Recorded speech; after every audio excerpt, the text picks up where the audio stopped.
a machine. In the game we're clean, we're so keen. Powers in the sky, chasing that dream. That dream, obelisk tide, we rock the scene. Capturing rhymes while taking what's unseen. On the arc, we're kings, we're supreme. Never seen the limits in a way we evergreen. Time grows very interesting. We will go claim the crown. We'll tear it down. There's nothing they can never do to take down a crown. And we will put them down and make the drum sound. There's something inside more vessels sneaking around. Now watch the still. We're fighting down. Running, charge, and calculate the power we bring. Gunning like a panther, hear the battle sing. We're blazing through the ranks on the move and swing. With might in our hearts to take everything. Everything pillars rise as we claim our throne. For victory, we've already grown. On the field we fight, we overthrow the known. Nothing stop us, ain't no way we stand alone. Time grows very interesting. We will go claim the crown. We'll tear it down. There's nothing they can never do to take down a crown. And we will put them down and make the drum sound. There's something inside more vessels sneaking around. Now watch the still. We're fighting death. From the desert outside to the desert outpost, we crave more. With every sweet stride, we wheel the right. We're opening the door. So here's to the grind. We'll tear it down. There's nothing they can never do to take down a crown. And we will put them down and make the drum sound. There's something inside more vessels sneaking around. Now watch the still. We're fighting death.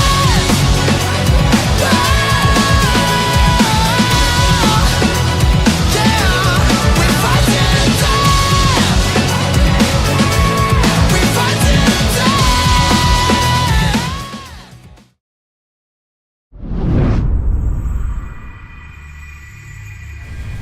What is going on, Governors? Chiscool here, and today I'm joined by BK to cast Ark of Osiris League Season 9. We're in the round of 16, and it has been an eventful day. Before we get into a bit of a recap and a bit about the match we're going to cover, BK, welcome to the stream, dude. I'm really hyped to be co-casting with you again. It's good to be here with you as well. My head is certainly spinning. I'm not even ready to say GM yet. Take it away, please. Okay.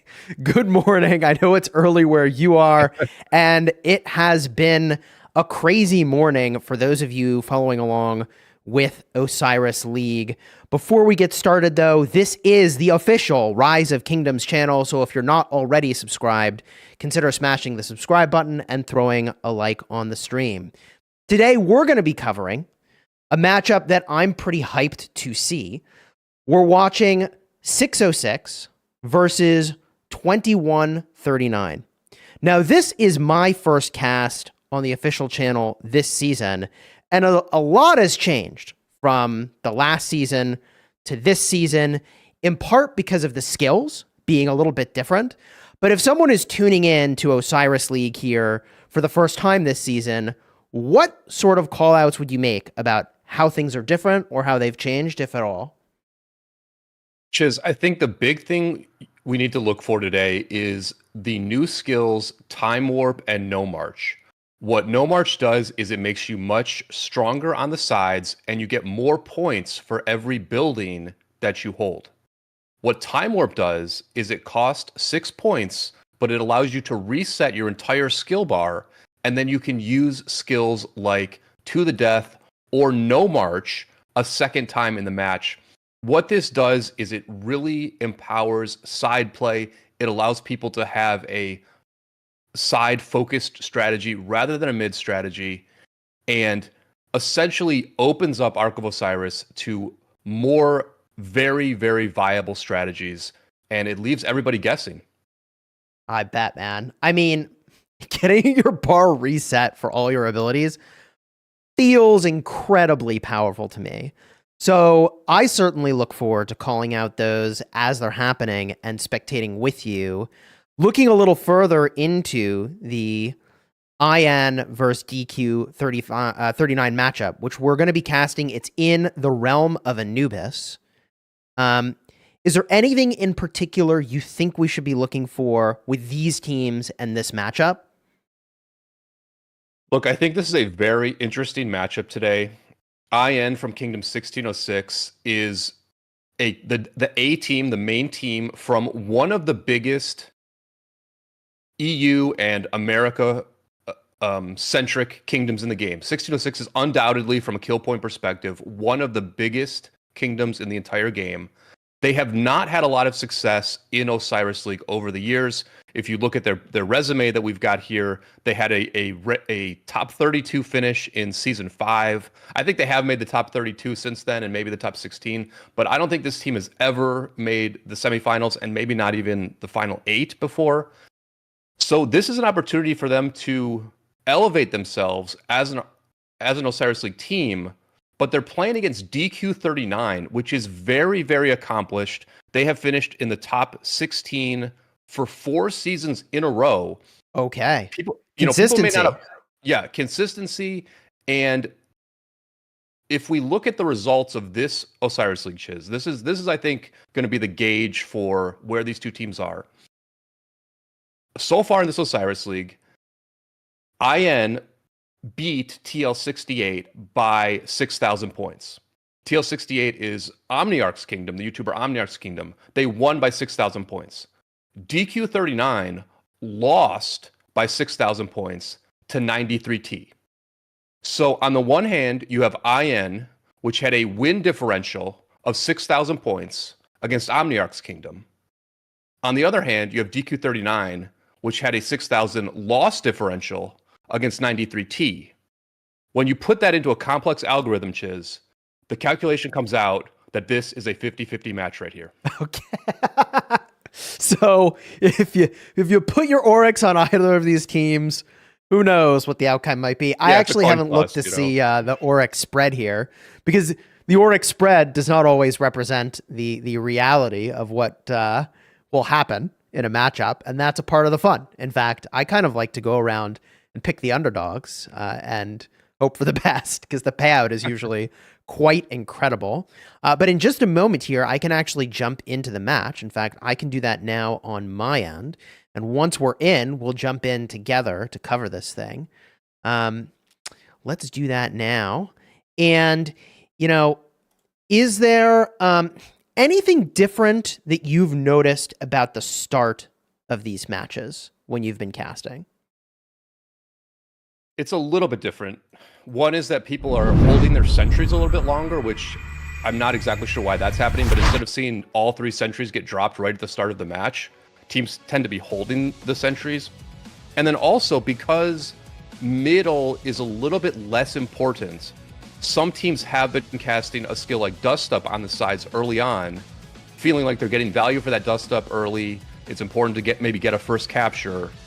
And if they lose that first mid, it's not such a big deal, because maybe they weren't serious about the first middle fight anyway. So we're seeing slight variations, Chiz, but nothing too crazy. Although obviously earlier today we did see GT have their obelisk get warped on super early in the match, and it was kind of like curtains at that point. So maybe teams are going to pick up on the new meta like real quick here and try another obelisk play at the start. Yeah. At what point do your skills actually get locked? Like, could teams change it at the last second before this match to try to emulate that play against GT? Yeah, they definitely could. It might be 15 minutes before a match that the skills get locked, but it's pretty close to the match time that your skills can be locked. And certainly part of the new skills and like the side play versus mid play dichotomy is that teams can really change their bar from week to week to keep the other team guessing. There are counterplay type of bars, but then if the enemy goes in a different direction, your counterplay bar is very, very neutralized. Got it. I'm just looking around a little bit, appreciating the new graphics. I definitely like the way these look leading into the matchup. You can even see, I know folks have been playing Ark for a while. They've noticed this, but you see the city themes here, which is a little bit of a giveaway for what certain people are going to be doing potentially in these matches. I think as we get closer and closer to the final rounds, we'll have a really good sense of kind of who the rally leads are, who the garrisons are. But I do like that extra bit of personalization that everybody gets to show off here. So I think we're just moments away from this matchup starting. I'm pretty hyped to spectate here. And, for full disclosure, okay, there we go. Match begins. I was going to say for full disclosure, I actually was allies with 606 last KVK. There's Energetic off rip. Both sides going for Energetic. I remember this opener from last season, and I feel like it's still very good. Yeah, what's interesting to me here, I watched a bit of 1606's match against TL68, and their Energetic was a little bit slow, and it was Akina who was casting that skill. This match, I noticed that it's Gorilla who cast Energetic. So already a bit of a difference here in terms of just who is the skill caster. Even the players who are moving out with fast T1 marches for IN are, I think, a little bit different, or there are more of them than in the past. So it could be that IN has tightened things up over the last couple weeks to be ready for this very tough match today. Could be. I mean, as you say that, I'm spectating a miss on tagging the outpost of a set and getting a hasty departure trigger there. So we do see 39 in red taking advantage of that and propelling themselves to the obelisk and other buildings here. Actually, quite a significant time diff between these teams in capturing the obelisks at the start here. Yeah, definitely. It's a little bit tricky to get the right player to be that front spot, and so you really want to get that right and then have that front row player send fast T1 marches to both obelisks. That's going to be how you get them fast, and you're right, Chiz. A little bit crisper start here from DQ39. What I want to see is if there's any trickery afoot. I don't know what the tell would be at the start of the match here. I'm sort of looking around to see. I think it's no Energetic, right? I would bet that 3379 in their upset of GT did not use Energetic because they got 6 points for Master Strategy crazy quick. It was a crazy quick use of Master Strategy. I would have to go back to see how they got 6 points that fast.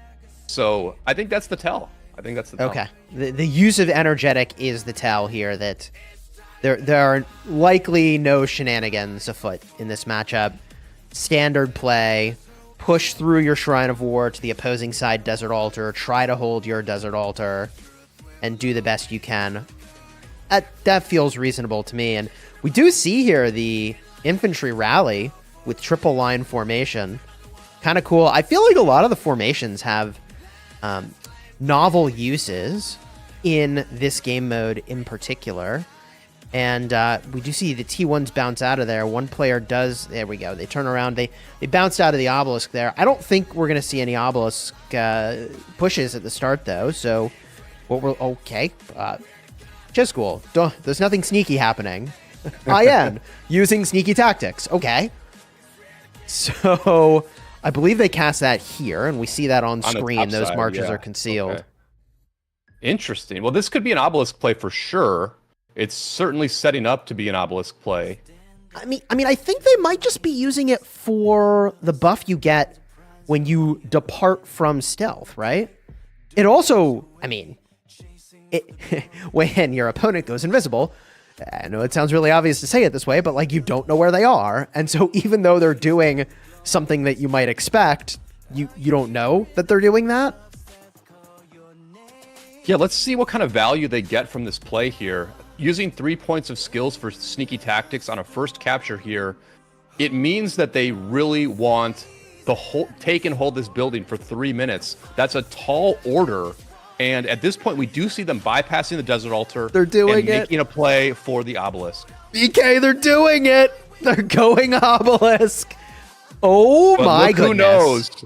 How do they know? How does DQ39 know?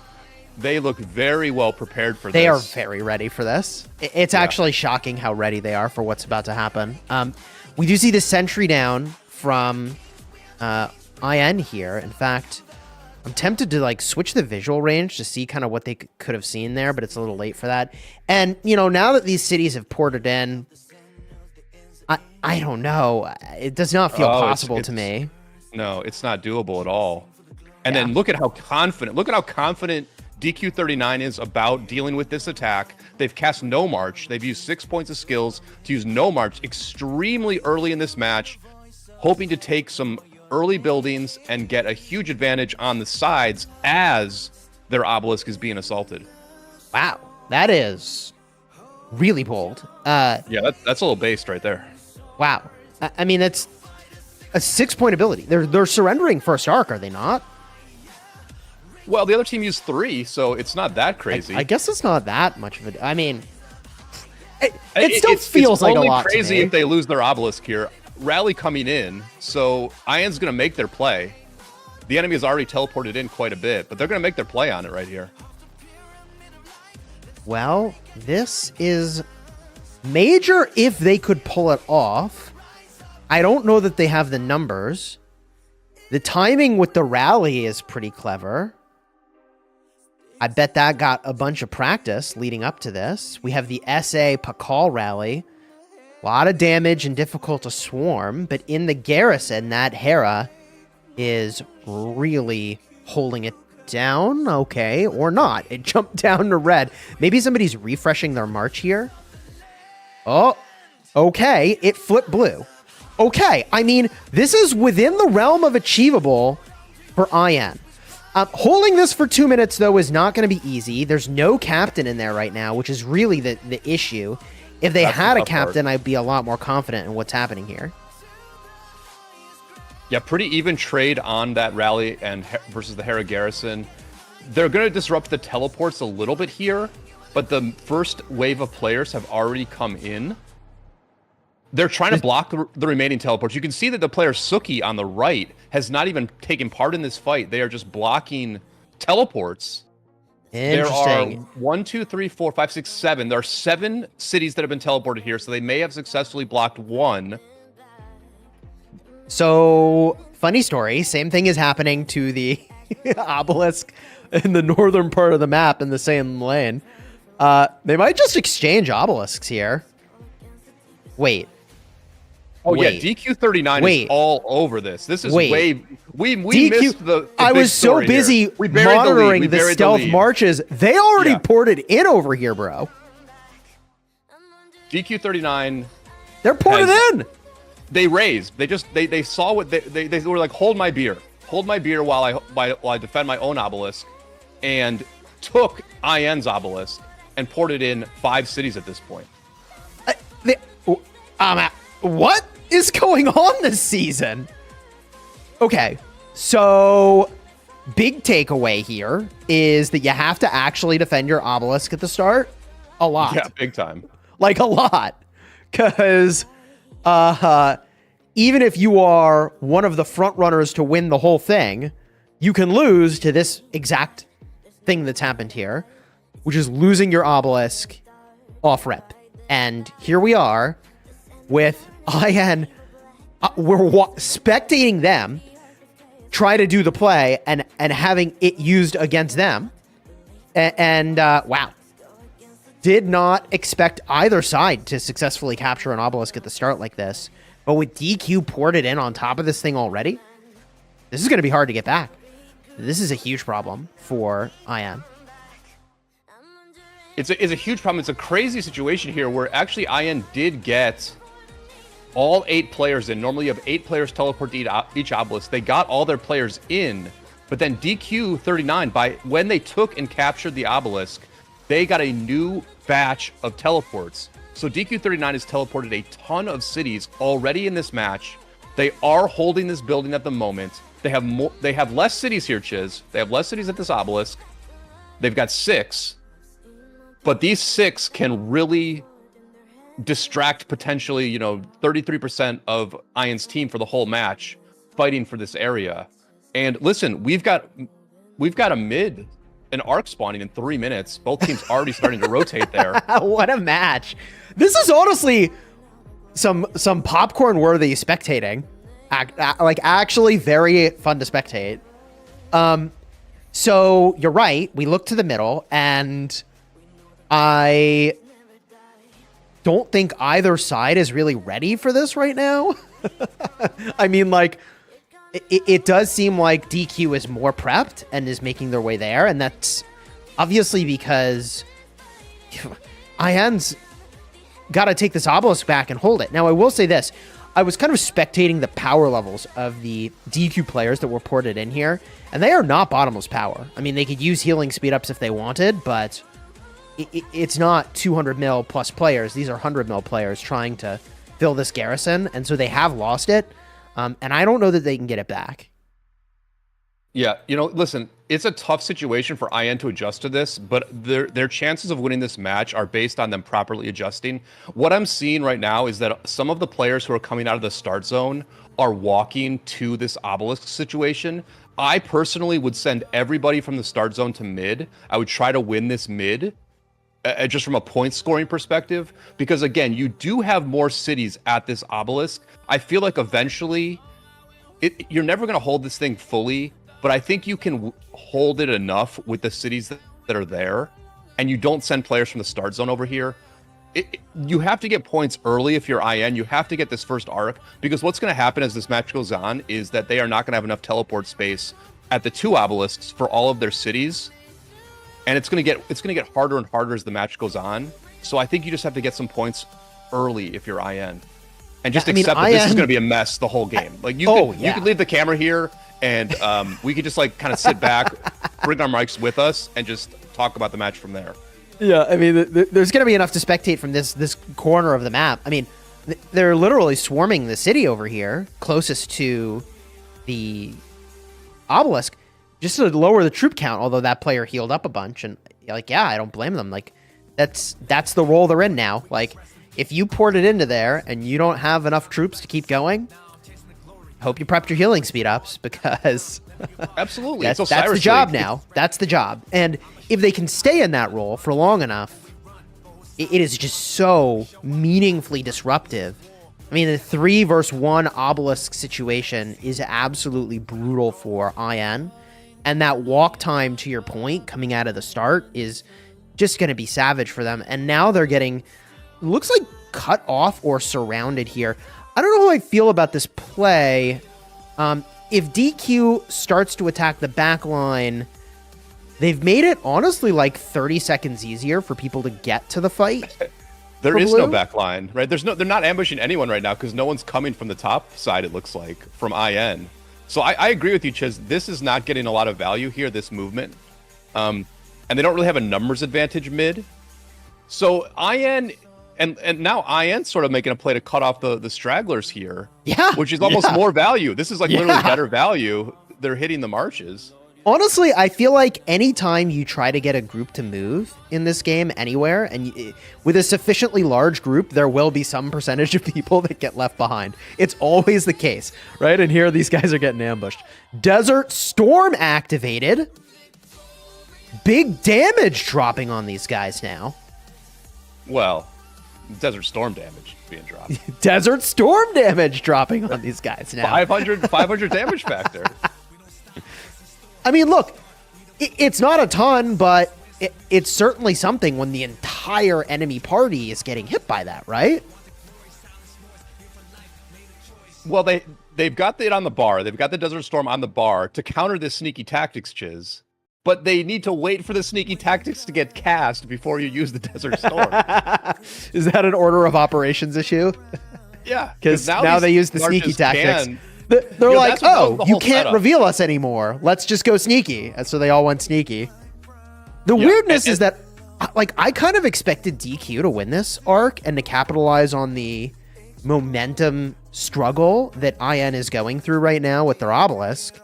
But instead, I feel like IN has done an incredible job here of moving this arc to their side of the map and positioning themselves to kind of keep themselves on the leaderboard and to keep this thing neck and neck. Yeah, I think what we've seen in the past, and we even saw this with GT earlier today, is that when you lose the obelisk, you actually tend to have a better chance of winning mid, because the enemy's marches that took that obelisk, they just stay at the obelisk. They just tend not to rotate mid. So, and you know, it's close enough to the start zone that it's not going to kill you. It's the buildings that kill you when you lose your obelisk. So I think it makes a little bit of sense that IN won this first arc. I don't think the DQ39 handled that one very well. I think they should have just fought them straight up. The numbers were okay. But, you know, this top side of the IN map is going to return the obelisk to their one safe place. There's very few safe places for IN to bring this arc.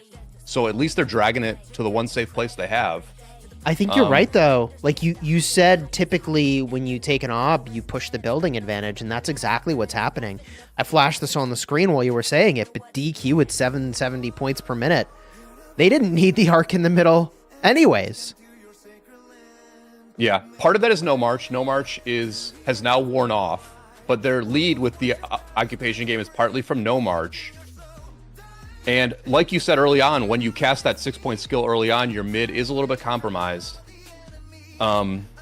So yeah, we're kind of at this point that at least, like right now the match is interesting. At least IN won this first arc. The points are going to be a little bit closer, but I do think IN is still in deep trouble here with this obelisk situation. I mean, was that use of Desert Storm in the middle kind of excessive, almost like a waste of points? Oh yeah, that was very excessive for sure. Because like, not only did it not reveal the sneaky tactics, but like, did they necessarily need that to win? It's kind of hard to say, but if they didn't, then it was excessive. And you know, you look at the rest of the map, blinking red here, and it's like they got problems. If there was a way for them to have used those points to solve those other problems, it might have been more valuable. Yeah, I think it's a pretty big miss actually, because on their in their last match, the other two skills that IN has is going to be No March and Time Warp, right? And so they have two No Marches in their back pocket for the match, and by casting that Desert Storm, they're just sort of delaying how long it will be before they cast No March for the first time. Not a huge deal. And they might not even have No March, because they did use Bog Down and Heaven's Grace last week on their bar. So that's kind of interesting also. But I would be surprised if they don't have No March and Time Warp. That would be pretty wild. I do really like IN scoring the arc immediately here. Oh yeah. Oh yeah. It's what they like. If you're losing all these buildings, you're gonna have to score a lot of arc points, because there's still like an arc worth of points behind. And that arc's not going to spawn in for another 7.5 minutes. So they're going to have to stabilize this building game, which they're already starting to do.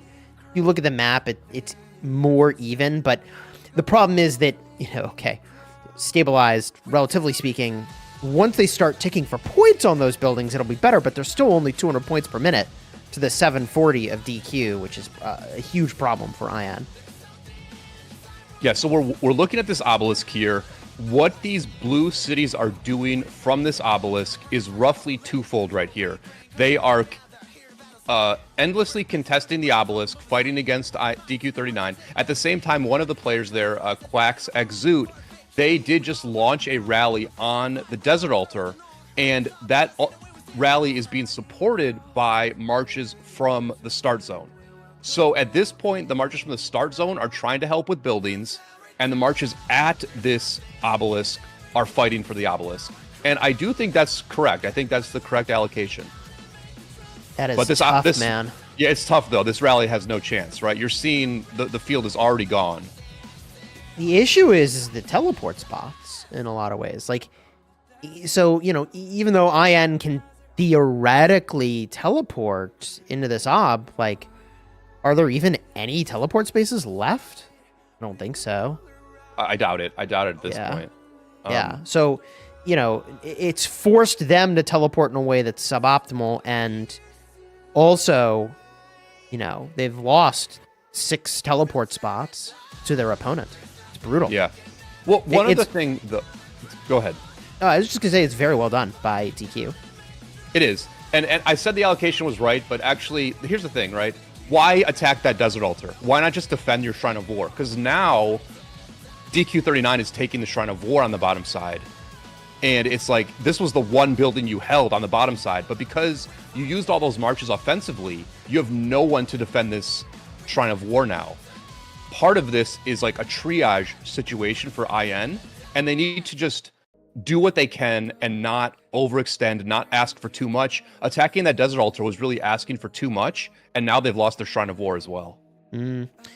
Yeah, that's tough. I mean, you'd think attacking through the Shrine of War would leave it protected, but I didn't see how those marches walked, especially with the way fog working the way that it does. Like, you can ambush one of those buildings and walk right past each other without knowing it, right? And it does look like even DQ is potentially moving marches up from Sky Altar to the obelisk up here just to make it more spicy, I guess. This one city just keeps getting swarmed. It's honestly kind of funny. That Xeno on that wall is getting a workout. Oh, and they are now teleporting to try to get a new TP spot, and it worked. So this is what I was talking about fix your teleports. Can you imagine the calls to fix your teleports in that spot? It's like brutal. But like, oh, and that guy got ported out. Ooh. So I don't know how they accomplished that. If it was his wall like burning and attritioning over time. That's a mistake by that player. Big mistake by that player to get teleported. I mean, you there. can extinguish, but it doesn't heal it all the way immediately, does it? You can extinguish and then it gets rid of the flames. You know, yeah, all you can do is get rid of the flames. Gems. Yeah, you get rid of the flames and you're fine. I mean, but theoretically, if you burn someone consecutively enough times, their wall durability would keep dropping and dropping, right? And then they get ported out keep spending before they 50 can click gems. it? No, you just keep spending 50 gems over and over again, and you're completely fine. Your durability goes all the way back up? Is that? Yep. Okay. Yep. So, and especially this early in the match, like it's fine regardless, but just this early in the match, no one should be getting teleported out. It's either a mistake by that player or they're trying to like preserve those healing speed ups you referred to. But in a match like this, you burn every single speed up you have to win this match, Chiz. Whoever wins this match, their bracket, their little area of the bracket, whoever wins this match is going to be the favorite next week to advance to the semis to get that Osiris League Castle skin. This is a huge match for both of these teams, a huge opportunity, and you really needed that city there. And now they're going for the next one. Now they're going for Ark. I don't think Ark's going to teleport. Ark's, I've played with him before. He's a very good player. Yeah, I think I would assume that he's sort of planted his feet and not planning to go anywhere. He's also got like 30 million power more than the other player, which, let me tell you, that makes a very big difference. I will say, look at the city that's teleported swarming, though. Look at the player that's swarming from IN. Itachi. Look at the power on Itachi. Itachi. I feel like I've heard sort that of like, name. It's the southern, it's south of the city that's being swarmed here. 680. See, now, this is the kind of player you want ported on top of an obelisk in a crisis situation. Bottomless power to do what needs doing. That's what you want. That's funny. I will say, really shocking to me that no one from IN is ported into that open teleport spot right on top of this obelisk. Because there should be a spot now that player got ported out. Yeah, it looks like maybe everybody's busy. How long till Ark? 2 minutes. Holy. 2 minutes. And Chad is saying that you were correct, Chiz, that eventually the durability goes down. You lose about 3K. I bet that player was doing their very attack. best. And what they might have needed to do differently is like just monitor that wall more closely and extinguish immediately. But that's almost like a two-person job. Like you need someone to tell you, okay, ready, and okay, you're gonna burn. And like you go in and you, I don't know, extinguish it. I feel like if your city's getting rallied or attacked, it helps to have like almost like a spotter monitoring stuff for you, so you can like heal your hospital when you're out of combat or do what needs doing for the 1 or 2 seconds of grace you get. When we saw this happen to 60MX last season, we saw none of their cities get ported out for the whole match. But in this case, it's like Itachi's so big that he might be able to pressure them enough. But yeah, I guess it's kicking off here mid. What's going on? Yeah, so DQ pushed early, and this may pay off for them or it may not. So the advantage of their pushing early is that they had a numbers advantage. The disadvantage is that they're now deep into the IN side of the map, and IN, if they can contest it for long enough, will be able to refresh to the middle. So I think that DQ waited long enough to do this attack that IN cannot sad face and refresh back to the middle. But if they can stall, which I don't know how achievable that's going to be, DQ's got some numbers on this this arc spawn, then IN could be in a very good spot here because all these marches are going to be low from having pushed early. You can see it. I mean, they are winning but low, but is there enough from IN coming back to middle? I mean, I would say no. Doesn't look like it. Definitely DQ39 is big chillin' at this or at the arc. And it's about to spawn, so I think they're okay. I think they're going to be okay. Yeah. Bit of an ambush from the top. Bit of an ambush from the top happening, so IN's going to make a play for this. And, you know, I saw IN try to, like, ambush an arc a couple weeks ago, and it was a very sort of half effort that did not work out. And this might be a bit more of a half effort ambush going on. Yeah, I mean, these 5 marches, they might knock a carrier down, you know, once, and then they're back on their way. But maybe that what they're mounting here is an attack through the Shrine of War, so they cap that, swing around the back. That feels like a possibility. Arc Carrier is now active. We do see Sneaky Tactics deployed here, so these marches are invisible, with the exception, of course, of the carrier. This one guy, he's just running. He's like, nah, maybe not. But, you know, if I'm IN, I think trying to cap this Shrine of War and then attack after could be a solid plan. The carrier, however, kind of not respecting that risk, so to speak. You always go to the bottom side here, don't you? Like, you own the bottom side. You own it. Yeah, I don't know that I love this pathing choice.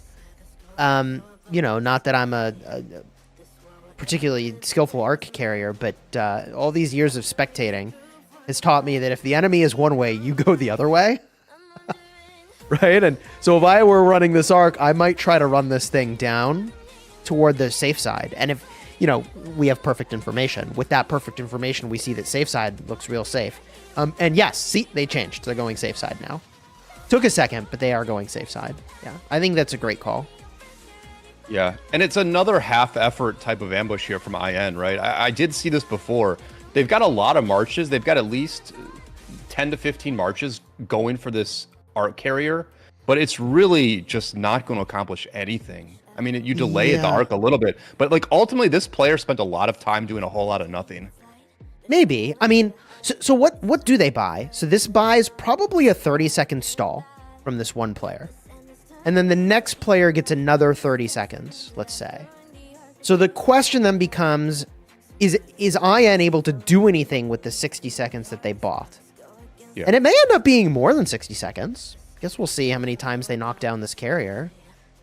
Right? So, you know, they've bought an opportunity, and to your point, that opportunity has a cost. The cost was 2 players, 5 marches each, just doing this.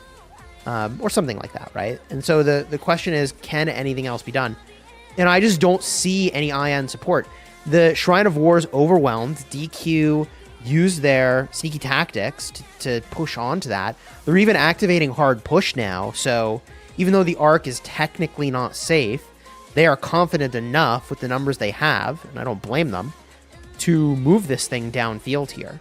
And, you know, there's a few blue marches left, you know, but they bought about 60 seconds a delay. Like I sort of was suggesting, it's just, to your point, nothing to be done with that.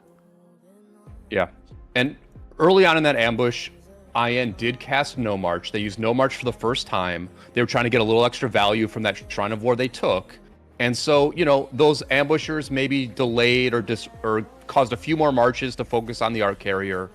But imagine if those ambushers had instead stood at the Shrine of War that they took, and you get a few more ticks of extra points with No March.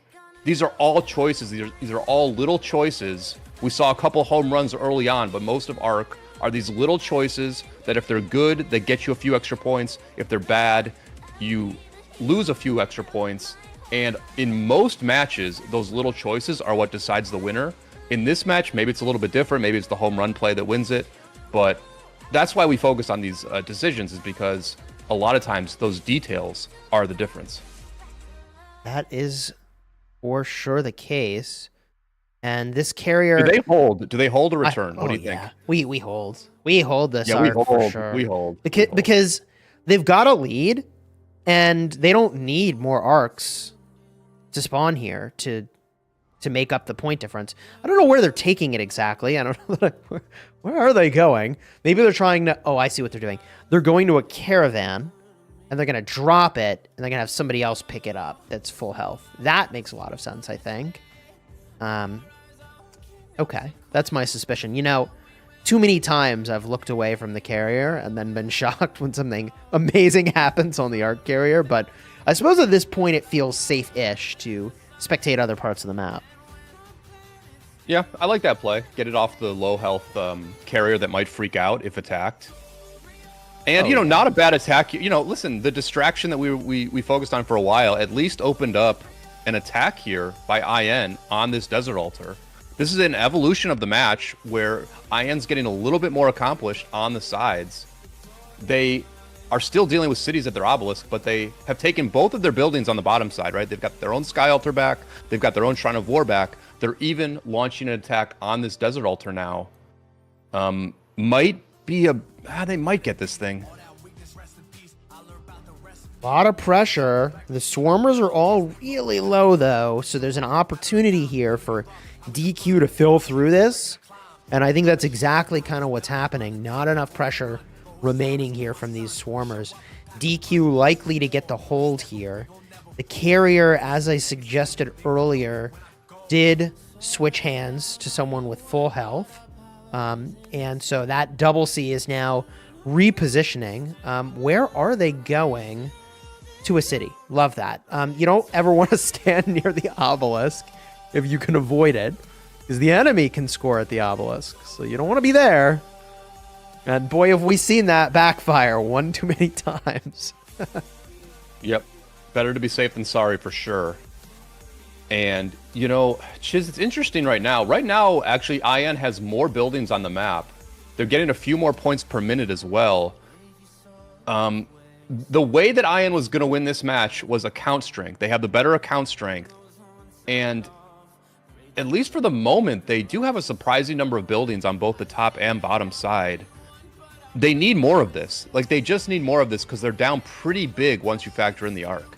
Yeah, I mean, if IN's advantage was account strength, the problem then is that they really didn't get enough fair fight opportunity in the middle to leverage that account strength. In other words, the way that I would perceive account strength to translate is we're going to win mid-fights every time. All other things equal, we have the account strength, so we win those fights, right? But if they're not given the opportunity, we're able to create the opportunity to have those fights over and over and over and to be at those fights with equal numbers to their opponent, they are going to be in trouble. And I will say, you know, having leaned in myself on the strategy of account strength way back in the day on teams that I was on, I generally would say that that's a nice trick to have in your pocket, but not something you can count on, especially these days with the skills, to be enough of a differentiator. Yeah, I think that's very well said. And definitely these days, it's just... Arc is in a really nice place, in my opinion, where account strength is, in many ways, secondary to strategy, teamwork, and coordination. I think we saw a bit of that in this match so far. Richard in the chat saying, failed strategy from the beginning, paying the price, read like a book. You know, it was just a lot of half efforts from IN. That obelisk ambush at the start was very... It was very mid. It wasn't enough. It wasn't nearly enough, and they just got countered so hard. They were rejected so confidently that the enemy not only defended, but they also took IN's obelisk off the back of that. And it's just a great example of, I think, strategy over account strength. And it's such a big part of Arc these days.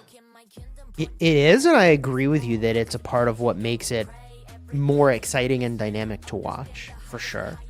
And you bring an interesting point about the level of commitment to the obelisk play. And you're right that maybe it just takes even more effort to kind of like all in to make that happen. And it's kind of like either you all in that play or you don't make that play. Is that what you're suggesting? I think it's just, there's just no, you have to believe in it. You have to believe in it. Even if it doesn't work, pressure the enemy so much that they are put into a situation of discomfort and they can't like respond amazingly well to it, right? You know, it's just very different than KVK, where it's like, if you're just like a little bit better than the enemy, then you can just kind of like lean on your edge over and over and over again and you eventually win. This is very different. This is like, you have to be very sharp in what you're doing, or you're simply going to lose to a team that is very sharp in what they're doing. You know, I think we got to give DQ credit for being ready for the obelisk attack. I think that same attack against an opponent that didn't have 10 marches stacked on top of the obelisk being garrisoned would have been cooked by that same play.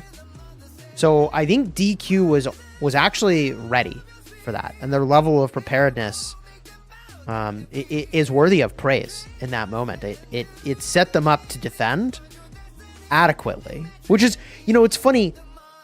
I struggle with, like, is the ideal situation to overcommit to things, or is it to exactly commit? And I think in Arc, a part of the magic is you want to exactly commit what it takes to get the job done and not a troop more. You know what I mean? Because that means you could be somewhere else. And if you can be somewhere else, it's like even more places you can exactly commit or overcommit. Like the smarter you are about having only exactly what you need when and where you need it, the more you can commit to other stuff. I'm sort of arguing both sides of the coin here. One is, well, IN needed to push with more. The other is, well, I mean, they pushed with the right amount. It's just they got counter. I'll tell you what, dude. I would not queue into Ark of Osiris without having players set to defend the obelisk. At least 5 extra marches beyond just what is inside the obelisk. You see what I'm saying? Definitely, but listen, I think you're really on the right track there, Chiz, and you're getting like a crash course in new Ark of Osiris with this match. But what you're talking about, where it's you have just enough people to accomplish the task, that is a huge part now, because teams are not fully committing to mid. They're putting a bunch of marches to the side through the Ark. And so if you just have the exact right amount of troops to get the Ark and bring it safely to your side, then that's a beautiful thing for you. And every team on every Ark has to make a decision about, are they going 100% mid, 80% mid, 60% mid? If you get that percentage right, then you're in really good shape. If you get that percentage wrong, then you have a bunch of marches doing nothing, and the enemy is all over you on the other parts of the map. I will say I like the meta here of the early game obelisk needing defense. Because I think, yes, like, you know, in prior seasons, it's obviously dynamic what teams can do, but obelisks did not feel as vulnerable before. And what you end up with is like the first 10 minutes of each match being somewhat not scripted, but like you're kind of running it back over and over, and you kind of see the same thing and expect the same result. But with obelisks actually meaningfully being assaultable at the start, I think it makes the first 10 minutes of the match far more dynamic. Yeah, you know, nothing has changed about the game skill-wise that really makes Arcs more vulnerable. Like, none of the skills really affect the Arc situation. It's almost just that teams, this week in particular, have been like, you know what? We've probably been non-meta for years now, and we just need to pressure these Arcs more. There's opportunity there. At the end of the day, we saw a couple of home runs work really well this week, but listen, we might go back to that stale 10 minutes that you don't want to see in the future, because, like you said, you just adjust a little bit, right? You just have a couple of marches being ready for that, and you should be okay on the obelisk, because you can teleport in so quick, right?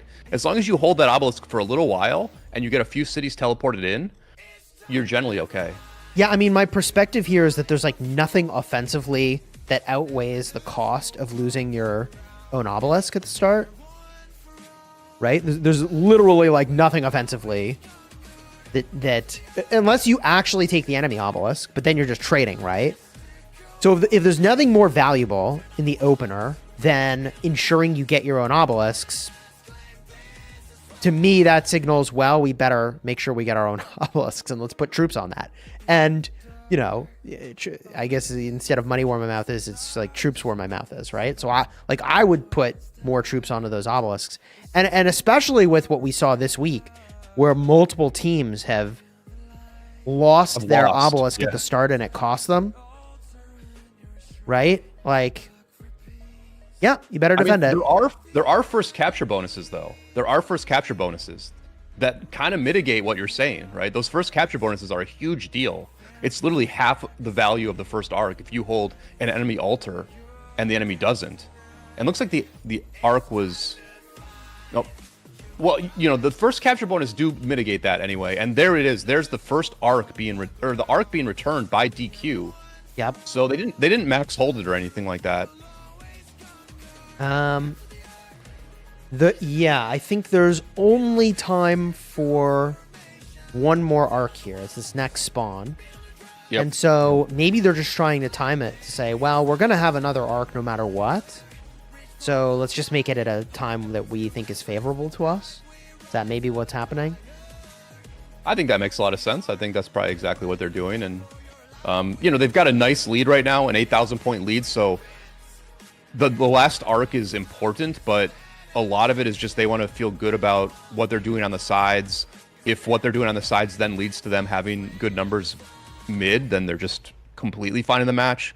But they're feeling pretty good as is. Although, you know, IN, at least they're holding this desert altar for now. And again, we're seeing IN hold more of the map right now, Chiz. They've got buildings on both sides, and they even took the obelisk on the top side. Or they're about to. I'm slightly ahead of you, but... The issue is that they're not getting enough points per minute, I would say. So... like, sure, it is very good for IN that they are now able to kind of pressure the buildings. But even if they were getting 500 points per minute, above what DQ's getting, that is still just going to, like, catch them up by the end of the match. So, like, they need way more points per minute than they're getting, and they need to get this arc. Yep. And so you know, this is it has been adding up though, Chiz, right? Like they're close enough where you see that like all these little decisions along the way, they have kind of mattered. I mean, if they had just held a couple buildings a little bit more and this becomes, you know, like a 5,000 point game, all of a sudden this gets really spicy. So you take that obelisk and you think it's over. It's never fully over when you take the enemy obelisk. And I think IN's done all right, all things considered, from the position they were in. Yeah, I mean, both teams have played well here, but I would agree that the entirety of this match was dictated by the opener. And I don't think it's a bad thing that more structures are impactful and vulnerable at the start of the match. I think that's actually a good thing for the dynamic nature of Arc. Because then you might say, well, I want to defend more. But if you defend your ob more, you open up other things to being vulnerable. So there's like a pros and cons decision now having to be made about obelisks. And I think that's good. I would argue the more buildings for which you need to make a choice, the better. Because it means that there's more variations of kind of what could happen. More value to sort of studying what your opponent does and so on. So I do think there's a very cool sort of ripple effect that comes from that. And you are also right that it is possible for IN, if they do this right, to make it back into this game. But I think that's a very difficult path for them to walk. And I don't know that they're able to walk it or that they are walking it currently. So they're not winning on the points per minute here, and they have to get this next arc, and there's only one. That is a rough spot to be in. If they had master strategy on their bar, though, they still wouldn't have time for a fourth arc. But yeah, it's a tough spot for IN as well, or for sure. But you know, what's interesting is they've been successful enough here where if this had been a conventional game, does it feel to you like IN would probably be ahead in this match? It feels that way to me. I don't winning know. in total kills. I mean, It's so hard to say. Total kills can be a good indicator. That could also just be that they were teleported on top of cities and swarming them a Right, bunch. So they got a bunch of kills out of it, right? Like, it is hard to say. I mean, what I would say for sure is after spectating this and seeing the events of this morning, I'm defending my obelisk. I'll tell you what. And like, I don't care what it costs me around the rest of the map. Like, if I don't get set up at the start, it's kind of GG. So, you know, maybe chat if you all want to chime in. What do you think is an appropriate number of marches beyond a full garrison worth of troops to defend the obelisks at the start? What would you do? BK, what would you do for this? If you were, you know, leading a team into the most important arc match of your life, you know, tomorrow, what would you tell them to do? see, my thing is, Chiz, I think like the 10 marches that DQ brought to their own obelisk defense, that seemed like plenty. And as you're saying to yourself, I would hard defend my obelisk, I'm already, as an arc lead, I'm already saying, I'd probably cheat a little bit. You know, I'd probably just barely put enough there. I'd do it halfway. I'd rely on my teleporters. So like, and I think other teams are going to think exactly like I think very quickly. Like we are, human beings are results oriented. We've seen a couple of obelisk steals this morning, but in a week or two, people are going to be like, we don't really need 10 marches. We can get away with 8. We'll be fine. And this thing is going to swing back and forth. So yeah, I'm going light. I'm going light, Chiz. I want those first capture bonuses, and I don't want to, you know, change too much of what I've been doing for years. Okay, big skill activations in the middle. Time Warp being used. Major. No March activated. Also, we saw Dust Up activated. Big Brawl here. IN needs this to stay in. They need this, and they got to run the best building game of their lives. And they could swing this. And it does look like the sad face train is going to the right. DQ almost knocked out of the middle at this point. It's cleanup time. That arc needs to get moving. So, from here to win, IN is going to need to have, again, that best possible building game of their life. And they are losing on points per minute by that margin they would need to get the W. So that is not a great situation for them. DQ very much in that driver's seat because, well, I mean, they win arc or they win buildings. Either is fine for them. And right now they're winning buildings. So they have got to be feeling pretty calm about where they're at with 10 minutes remaining in the match. Yep, what we saw there is the new meta, Time Warp being used by DQ39, and then a second No March on top of that. So they are trying to neutralize the advantage of this third arc by using No March, getting those bonus points for all the buildings they hold. At the moment, they're getting about 300 points more per minute than IN, and that will not neutralize the 4,000 points that this arc is worth, but it will be enough of a point rebate for them to hold the lead in the match. This has definitely been an exciting match, and if you are enjoying it, consider subscribing and throwing a like on the stream. We've got another 10 minutes of arc that we're spectating now, but BK and I will also be back at 19 UTC for more arc casting.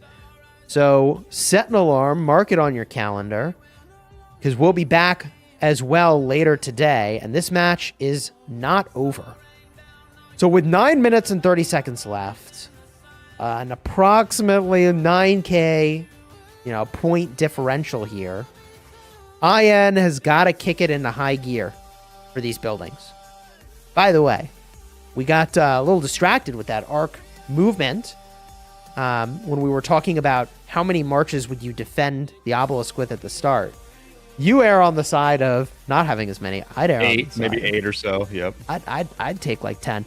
You know what I'll say about it though, in a part of what makes it fun, is when in the sort of design of the situation, you know that your opponent might do something, so then you could do a sort of counter move, right? So like, you know the opponent probably will defend their obelisk more, so you go more aggressive on the enemy structures, as an example.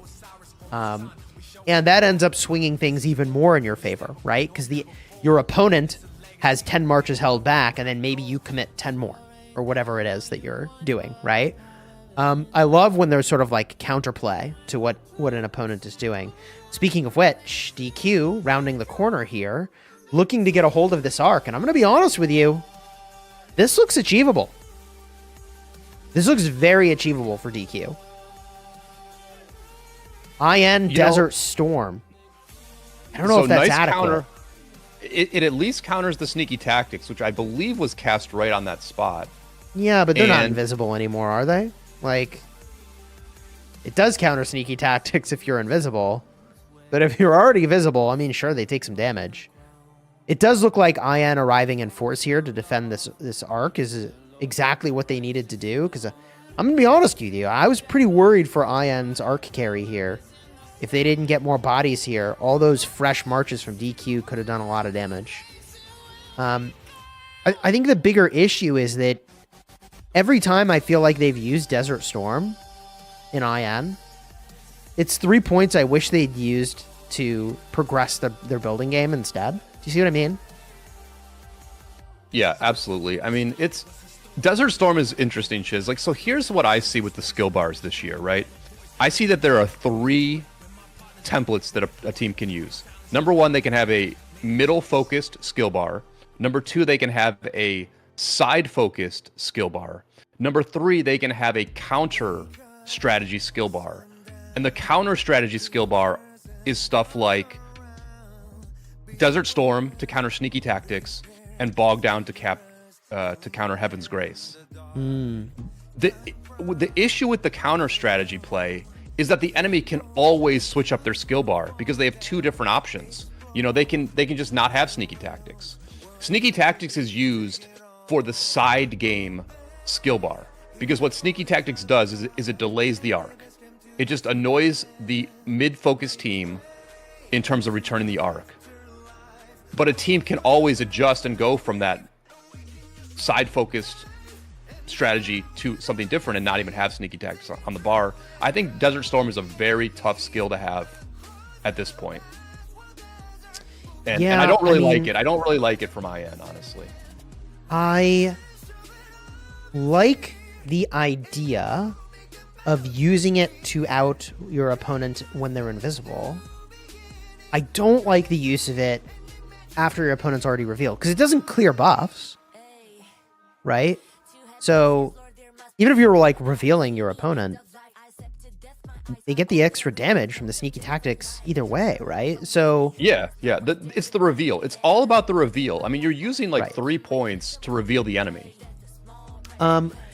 You know, the way I generally feel about those 3 strategies that you outlined, which I think is a really cool way of looking at it, or how you set up your bar, is that I generally prefer to have questions rather than answers. And this plays from this comes from my playing maybe too many card games in my day, but like, I'd almost rather always ask the opponent a question rather than have a handful of answers and hope that my opponent, does something that I can counter. You see what I mean? So like Desert Storm feels to me like probably a pretty safe thing to have on the bar. So many people are using sneaky tactics, but I do feel like the way it's been used here by DQ very much negated the ability to counter it at all. Yeah. It's not like they've used it to go somewhere, while invisible. Right. I guess the way I see this, and I think this is what you're saying with questions. You want to have answers versus questions, or wait, sorry, which one was it? You want to have questions rather than you want to answers. ask questions. Yeah. Yeah. I see it as flexibility, right? You want to have as much flexibility or optionality as you can possibly have. And the thing about IN's bar here is that if you get rid of Desert Storm, you can put To the Death on the bar, and then when you have To the Death on the bar, you have Time Warp, and that allows you to use To the Death twice in a match if you want to, or you can use no march twice in a match if you want to. So you have both options. You have the side focused strategy covered, and you have the middle focused strategy covered. So to me, that's the way to think about it, is I want to have flexibility. But we have seen this morning, especially with that 60 GT upset, sometimes if you just go into the match and you say, I have a strategy, I'm going to do my strategy, let's see you deal with it, that can also work very well. That's asking questions, right? Okay, that's asking questions. That's asking questions. Yep. They But that's ask not a question, flexible, though. and Chiz, the- that's and- not flexible, though. Like, you know what I mean? Like, if you have a strategy, Yeah, that, like, it's you not force flexible. On the, yeah. You're right. And it didn't need to be. That's the thing, right? And so like maybe you can set up a skill bar to answer that like very scary maneuver at the start. But I think that like the answer almost just needs to be put your troops. And like sucks to have to commit troops to that, but if you commit your troops and your opponent commits to troops, it's like a net neutral situation. But the fact that it might not be net neutral is what makes it so interesting. Because like you could capitalize on that and push the enemy structures, and but that might cost you. And are you okay with that? So I think it just opens up so many different lines of play that it is a really cool evolution. I'm just looking at the chat, and Leo in the chat saying GV might lose. I just want to give everybody a score update on GV77 against SN41. 35,000 for GV. 32.5k for SN41. GV77 has a 2.5k point lead right now. Not seeing what the status, not having gone Who has into the the arc game. though? Well, I'll check. Because if they don't have the arc, they're in trouble. The funny thing? What a week for me to have done this. So I was really busy this week. They got the third arc. Yep. Okay. So crisis averted for GV77 betters. Okay. They did get the third arc. Well, so I am a GV77 better. My main account is in GV77, but with my restart account, I just dump all my Oryx into GV77 when I don't have time to study the teams and make really intelligent bets. And so, like, losing half my Oryx would have been brutal. Just, like, mindlessly betting on a team. And, I do it because it's like, oh, well, you're almost certainly going to get, like, a 5 or 10% return on your Oryx, right? But I think this week showed that mindset is not accurate or safe at all. So I make videos. Go ahead. This was a great week to bet underdogs. But yeah, my gosh. Well, here's the thing, right? I make a video every week recommending my bets. There's a type of bet when you bet on a heavy favorite. It's called a bridge jumper, because when you lose that bet on a heavy favorite, you want to jump off a bridge. So I rarely recommend bridge jumper bet, but this week I did recommend that people put 35% of their Oryx on 60 GT. Like the one time I recommend a bridge jumper, GT friggin' loses. I mean, are you kidding me, Chiz? Like, are you kidding me? But I apologize to everybody for that recommendation. Please don't, look, listen to the name of the bet. GT is an outstanding team. Their name is literally on the map. Okay. I think there is no fault for your recommending that people bet on an outstanding team. So I think they got. Yeah, I have to watch the match, but it sounds like they got outmaneuvered at the start on an obelisk all-in play. And that play is extremely strong right now in a way that people didn't realize, and they paid the price for it. And that is brutal. But this match concludes in favor of, I believe it is DQ, with a 7,000 point lead just about here. Looking at the scoreboard, we can see that occupation was really the huge differentiator for DQ. So congratulations to DQ on advancing to the next round. I think the gameplay was really exciting from both teams here. Really well played. Any other final thoughts as we wrap up today? 42 million heals on the DQ39 side. They had to use speed ups to get the win, but they got it. We know who did the healing too. It's just those 6 players that were ported in. It's the 5 players who ported in. The one guy checked out. He checked out. I mean, he got ported out. I think he healed a bunch, actually. Anyways, we'll be back at 19 UTC. If you haven't already subscribed to the official Rise of Kingdoms channel, this is the call out to sub now so you don't miss more Ark of Osiris League. A big thank you to the makers of the game for including me and BK to cast on the official channel. We appreciate this opportunity and honor, and we'll be back in just a few short hours for the next wave of matches. We'll see you then, everybody. Take care.